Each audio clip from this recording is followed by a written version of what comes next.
Halo guys, selamat pagi, happy Sunday. Ya, kali ini saya mau latihan permainan ini. Tadi saya beli di mas-mas yang lewat depan rumah 25.000. Mengingat masa-masa kecil gitu ya. Karena ini saya beli untuk anak saya. Nanti saya mau bawa untuk oleh-oleh. Cuma sebelum saya bawa, saya mau pelajari dulu ya guys.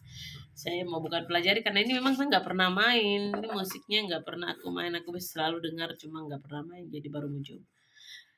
Ya, coba ya.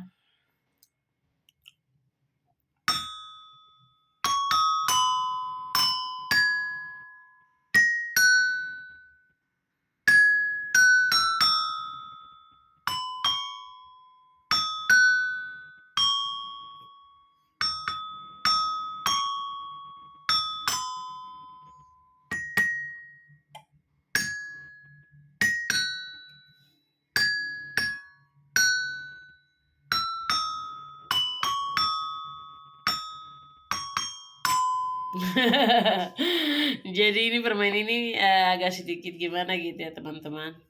Paling tidak bisa mengisi hari-hari anak-anak kita daripada mereka main gadget. Kita tuh alihkan mereka punya perhatian dengan hal-hal yang ada edukasinya.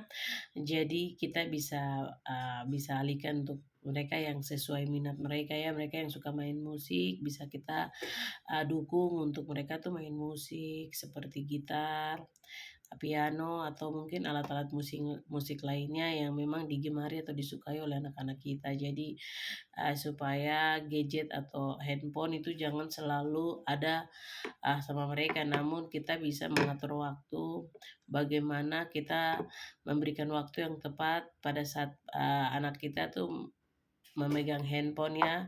Kita menerapkan waktu yang tepat sehingga jangan sampai mereka main game, mereka main gadget itu menghabiskan waktu mereka, sehingga waktu-waktu penting untuk bersosialisasi dengan keluarga, orang tua, sekeliling mereka untuk pertumbuhan kembang mereka dalam ah, pengenalan lingkungan, pengenalan Eee, keluarga, di mana lingkungan dia dibesarkan, bagaimana cara memperlakukan orang lain, itu mulai dari hal-hal kecil-kecil yang ditumbuhkan di tengah-tengah keluarga. Jadi, jangan sampai anak kita itu pasif, tidak bergerak, maksudnya tidak, dalam arti hanya monoton begitu menjalankan rutinitas saja seperti anak-anak, tapi bagaimana dia harus kreativitas, bertumbuh dengan kreativitas yang tinggi, dengan keterampilan yang tinggi, dengan dukungan dan semangat serta bimbingan dari orang tua yang cerdas ya. Harus mampu mendukung anak, tumbuh kembang anak itu ke hal-hal yang positif, mengajarkan etika, kesopanan, attitude, bagaimana cara dia memperlakukan orang lain pada saat hari-hari hidupnya nanti. Pada saat dia besar itu dimulai dari pengetahuan dasar di dalam keluarga ya, bagaimana pengenalan uh, orang tua, bagaimana orang tua memperlakukan anak, sehingga tumbuhlah rasa menghargai, menyayangi, rasa kepedulian, bagaimana anak-anak itu respon dengan teguran dan dengan didikan orang tua, itu bagaimana cara kita memperlakukan mereka juga. Jadi orang-orang tua jangan juga terlalu banyak ini, tapi kita kalau menjadi orang tua wajib sekali untuk menjadi orang tua yang cerdas, karena anak-anak sekarang tumbuh di era sekarang, di generasi yang sekarang itu,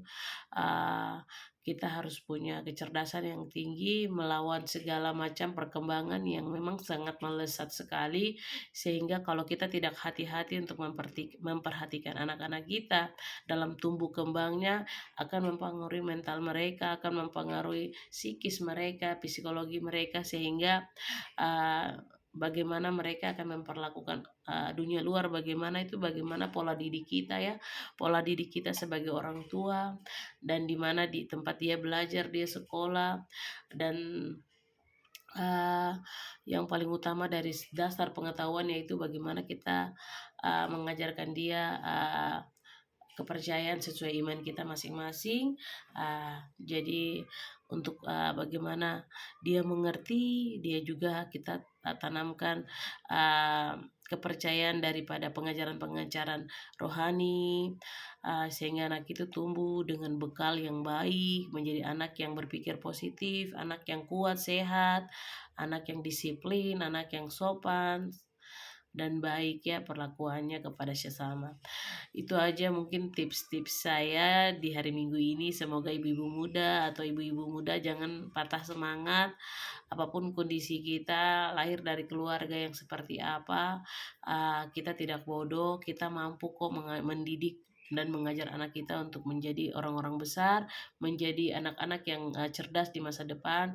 Bagaimana kita harus tetap semangat, kita harus terus belajar tentang lingkungan di mana anak-anak kita berkembang, lingkungan di mana anak-anak kita bergaul.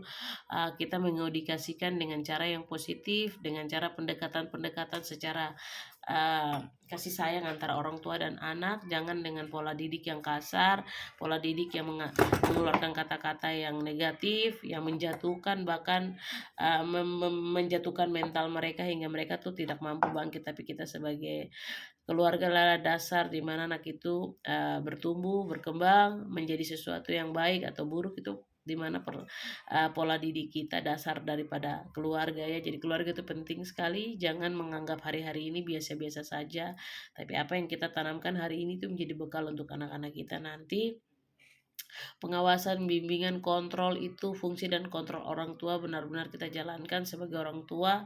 Jangan sampai kita lalai, jangan sampai kita kecolongan, karena anak-anak sekarang mereka dengan zamannya yang sangat keras. Jika kita tidak hati-hati kita akan kecolongan, sehingga masalah yang datang kita tidak bisa hindarkan.